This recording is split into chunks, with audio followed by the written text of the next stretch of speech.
morning. Happy St. Patrick's Day. I'm Moreno with Family First, your home care company. So here I have a little bit about us. You get to meet us. We started in March of 2012. My mom here started it when I was in middle school, and we were actually in the car, we're discussing it, and I actually came up with the name. I said, Mom, what about Family First?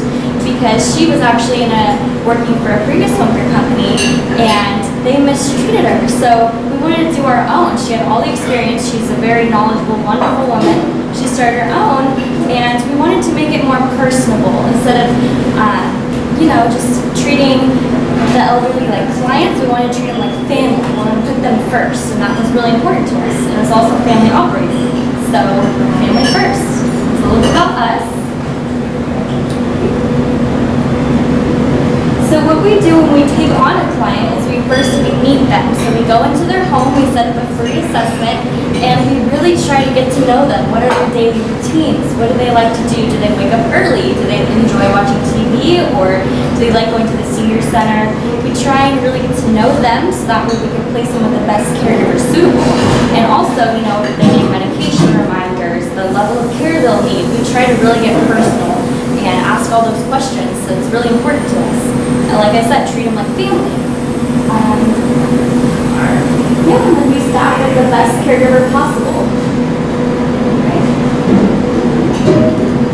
So the difference between the services we provide, I've mentioned before, we do companion care, and then we do more hands-on care. So some clients, we have a client who makes me Knowles, who is pure companion care. She has a caregiver she just likes to go out to lunch and go grocery shopping with, and just spend time with. Some clients are just lonely. They want companion care, easy house cleaning duties, meal prep, stuff like that. And then on the end of the spectrum, we also do more hands-on care, so that would be incontinence care, help with bathing and showering, brushing their teeth, their hair, etc. Also Alzheimer's care, dementia, so that's where that would be on that other level of the spectrum where they might even need 24-hour care. And then staffing, so we do require a background and life scan. They do have to be experienced, and they also have to have their CPR and their first aid. And we also do company orientation and training. And they are CNAs, so that means non-medical caregivers. That is something I will mention earlier. I'll bring up the difference between home care and home health, and who we staff and how we staff. So here's a slide I'd like you to just take a moment. You're probably familiar with most of these, like Alzheimer's is a form of dementia. A lot of us are familiar with these, but one thing I want to touch on is sundowners. I personally didn't know about that until I started working with my mom, but it's very common in some of our clients. So I just wanted to bring that up. It's actually where a client will be fine during the day, but as the day progresses, they become increasingly, what would be the word, maybe agitated, they get restless, and that's actually very common. So, and I don't believe it's talked about a lot. So if you have someone you love that you might see this in, you can recognize it as sundowners. Okay. So further care, like I said, there is that spectrum where we have companion care, and then we have more hands-on care. And at the end of that spectrum, they might need round-the-clock 24-hour care as someone is aging. And if we can no longer provide home care for that person, or it becomes not very feasible to have somebody there 24/7, we do have an RCFE, which is a residential care facility, that we do have staff round the clock. It is a home, so it is separate. So home care, you have caregivers that go into your client's home, and then our residential care facility is the home where we have caregivers around the clock.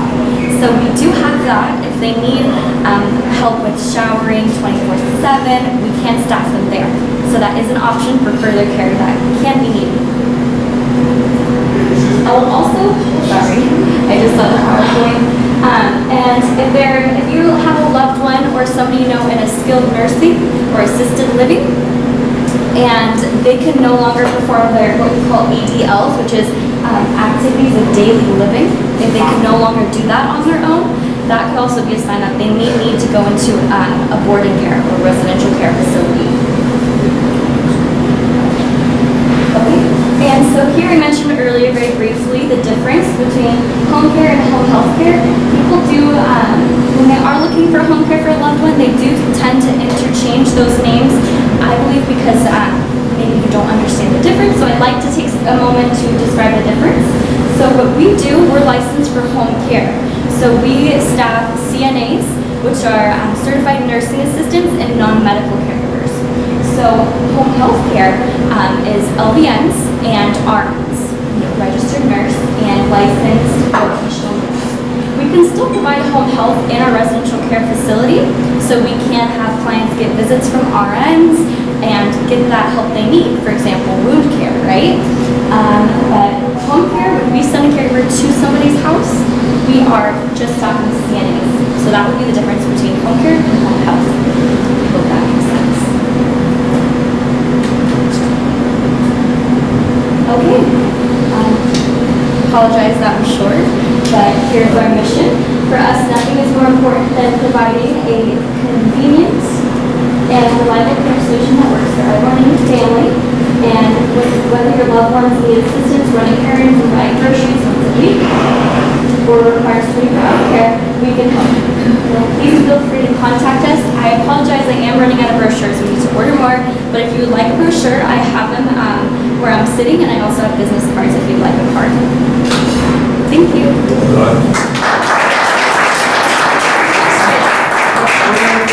How much does Medicare pay for say, an Alzheimer's patient that needs maybe 16 hours a day care?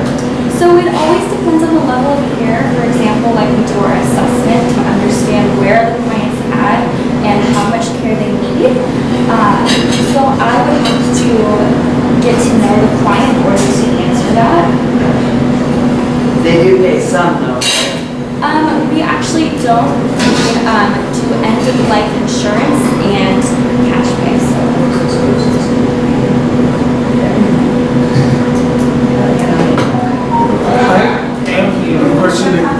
I'm always interested in, finding out how to bring you business. Like, what kind of people and situations are you looking for so that we can be aware of that and know when to refer you? So you can talk about that. Yeah, of course. So that's the thing. Everybody knows somebody that might need help. We all have parents. We might, have grandparents or a friend, a loved one. So if they are living by themselves, maybe someone who's living by themselves who could be a potential fall risk, someone like that would be a client of ours, or we even help with after a hospital stay. So if you know someone that is just getting out of the hospital and they need somebody there just to help them to recover, we can do that as well. Honestly, that's the thing about home care is it can be anyone that needs help that is possibly aging. I hope that helps. No, that did. That gave me some ideas. Okay. Perfect. What about if they're not aging and they need help? We can still do that. So, Help for you. you said it's all accidents, I'm trying to take no insurance. We do end-of-life insurance. Long-term care. For long-term care. So you bill through an insurance company for that? And then if the insurance company doesn't cover it, they pay less much than everybody else. Very good. All right, well, that's good.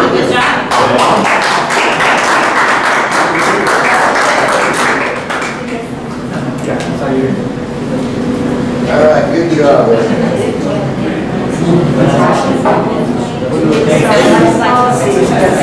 Yeah. To your family, they can call for you. I already got Okay, does anybody have any testimonials at this time?